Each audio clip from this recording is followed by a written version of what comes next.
Jadi yang namanya calon gubernur, wakil gubernur itu memang harus dikritik setiap hari, termasuk diri saya. Jadi semakin dikritik semakin bagus. Suatu kehormatan dan kebahagiaan bagi kami. Sekjen kami, Pak Haji Adipane, mendapat kunjungan silaturahmi dari seorang sahabat. Mas Pram, terima kasih. Dan kami berkomitmen, Forum Komunikasi Warga Jakarta bersama Mas Pram akan membuat Jakarta semakin menyala. Dan kunjungan ini merupakan pernyataan sikap juga dari kami. Dalam waktu dekat kami akan segera turun ke warga kami di tingkat RW dan tingkat RT langsung. Dan sekali lagi kita doakan bersama buat Mas Pram biar memimpin Jakarta tercinta. Terima kasih. Billahi taufiq wal hidayah. Wassalamualaikum warahmatullahi wabarakatuh. Saya ingin mengucapkan terima kasih kepada keluarga Haji Pane dan Ibu yang tadi menerima saya dan rombongan. Kami juga menerima sekaligus beberapa pengurus yang ada, dan secara terbuka tadi sudah disampaikan kalau memang ini sudah menjadi amanah dan sekaligus dorongan bagi kami, ini menambah energi yang luar biasa. Karena bagaimanapun selama ini dalam sosialisasi hal yang berkaitan dengan RT RW selalu menjadi hal yang saya sampaikan ketika belanja masalah yang juga teman-teman media mengikuti selama ini. Jadi ini menurut saya salah satu kalau orang bilang gong dari berbagai hal yang kita lakukan selama ini ternyata mendapatkan respon dukungan yang sangat baik dari Forum Komunikasi RT RW se-Jakarta. Terima kasih. Terima kasih ya. Cukup ya. Cukup teman-teman, nanti kita mau ke warga udah pada nunggu, kesian. Mas Pram, waktunya juga. Swing voters ini masih tinggi atau masyarakat yang masih berubah-ubah pilihannya. Nah, bagaimana dari Mas Pram dan Bang Dul untuk kedepannya agar... Ya, kami lebih melakukan hal-hal yang konkret, turun ke bawah, menyapa rakyat, masyarakat. Seperti yang kami lakukan pada hari ini, saya juga di beberapa titik benar-benar turun di masyarakat. Tidak hanya sekedar di udara, tetapi juga di darat. Karena ini yang menjadi penting. Dan kami yakin dengan komunikasi dan juga program-program yang kami sampaikan makin membuat masyarakat insya Allah akan memberikan dukungan kepada kami. Mas Pram, dari LBH Jakarta ini menanggapi debat perdana kemarin menyatakan bahwa paslon-paslon ini itu tidak mengerti masalah yang disampaikan, tidak maksudnya detail begitu dari LBH Jakarta. Oh iya, nggak apa-apa. Jadi yang namanya calon gubernur, wakil gubernur itu memang harus dikritik setiap hari, termasuk diri saya. Jadi semakin dikritik semakin bagus.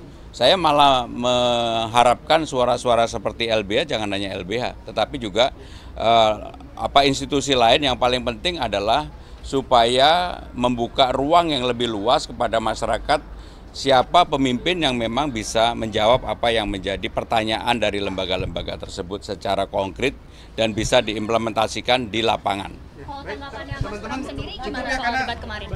Ya, waktunya kita sudah ditunggu di sana.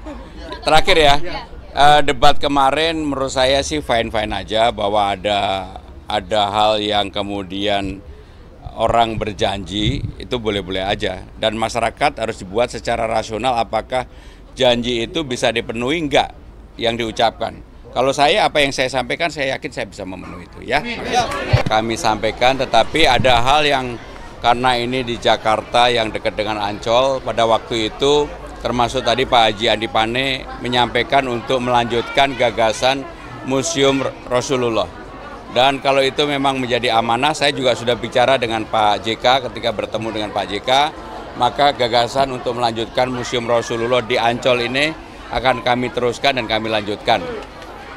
Yang berikutnya tadi kalau dilihat persoalannya memang betul-betul persoalan lapangan, misalnya ada di Ancol yang satu gerobak dipakai berdua. Menurut saya yang begini-begini harus diselesaikan.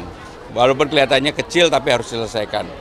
Akan lebih baik kalau tetap satu gerobak ya satu orang, supaya orang mau berkembang UMKM-nya tergantung bagaimana keulatan yang bersangkutan untuk bekerja di Ancol. Jadi kalau memang ada nanti kami akan kembalikan. Ada lagi kami silakan. Di sini kan di Pademangan ini kan ada kali, di mana kalinya itu banyak ular dan sering dijadikan tempat bermain anak-anak. Kira-kira kalau Mas Pram kepilih, apa sih yang mau dilakukan untuk mencegah itu? Jadi kalau itu secara sederhananya gini, ular di sana itu kan pasti bisa dipindahkan. Kalau memang berkembang biak di tempat itu, maka ahlinya akan kita minta untuk melakukan pembersihan terhadap ular-ular yang ada. Saya termasuk orang yang takut ular, sehingga dengan demikian maka itu harus dibersihkan lah supaya ruang untuk bermain anak-anak kita tetap terbuka di mana saja. Ya. Banyak keluhan juga masyarakat yang tidak mendapatkan kartu lansia Jakarta, bahkan dari zaman Pak Anies Baswedan. Jadi kalau melihat data yang ada, bukan hanya di Pademangan Barat ini, hampir di semua daerah kami menemukan hal yang sama karena pendataannya tidak berjalan dengan baik. Dan untuk itu pendataannya harus dilakukan perbaikan, dan untuk melakukan perbaikan nggak bisa diserahkan kepada staf, harus ditangani sendiri oleh gubernur ataupun wakil gubernur yang tidak punya kepentingan atau vested interest untuk menaruh siapapun di dalam kartu lansia itu maupun KJP ataupun KJMU dan sebagainya. Jadi akan kami tangani sendiri. Mas Pram, kalau yang aku lihat kan setiap kampanye Mas Pram ataupun Bang Dul ke daerah-daerah itu selalu mengadakan bazar murah minyak goreng ya Mas Pram ya. Nah itu kenapa sih bisa tercetus untuk minyak goreng? Ibu ya Mas Pram? Ya intinya saya tidak terlibat secara langsung, tetapi ini adalah program untuk, ya sekarang ini kan kebutuhan hal-hal terhadap hal yang mendasar itu diperlukan. Mungkin juga bukan hanya minyak, mungkin sekali-sekali beras dan sebagainya. Jadi kami melakukan hal yang bisa dilakukan yang terbaik bagi masyarakat. Mas, kalau tadi laporan distribusi sekolah negeri belum merata ternyata di Jakarta. Ya seperti yang tadi ditanyakan, di Pademangan Barat belum pernah ada yang namanya SMP negeri. Dan untuk itu ya kami harus bangunkan. Nggak mungkin dengan kepadatan penduduk yang seperti ini masa nggak punya SMP. Ya. Gaji guru honorer yang belum dibayarkan gimana, Mas? Jadi gaji honorer kita itu 2 juta. Dalam debat saya sudah menyampaikan honorer pun harus nggak boleh di bawah UMR. UMR-nya kan 5 juta. Dan honorer ini paling banyak yang terkena adalah guru PAUD. Yang notabene mereka bekerja untuk anak didik paling bawah, paling usia dini. Kalau dalam usia dini aja guru-gurunya terhadap diri sendiri sudah susah, apalagi dia bisa mendidik dengan baik. Maka itu harus dilakukan perbaikan. Itu bisa meratakan UMR Jakarta untuk. Harus UMR Jakarta. Kalau tadi KJP yang bisa ke Ancol, ke Ragunan itu. Jadi selama ini kenapa kemudian kami mengusulkan itu, karena banyak anak-anak KJP bahkan yang tetangganya Ancol aja belum pernah melihat Ancol. Kenapa? Harganya terlalu tinggi. Dan itulah realitas yang ada. Sehingga Ancol bukan hanya dimiliki oleh orang-orang yang datang dengan mobil, tetapi Ancol bisa dimiliki oleh semuanya, termasuk yang penerima KJP tadi, ya. Mas Pram, ada warga yang menjadi dasawisma ya? Jadi kalau dasawisma kan sudah saya sampaikan, insentif bukan gaji ya. Insentifnya menjadi 2 kali, termasuk dasawisma, Jumantik 2 kali, kan mereka 500.000, jadi menjadi 1 juta. Ya, kasih.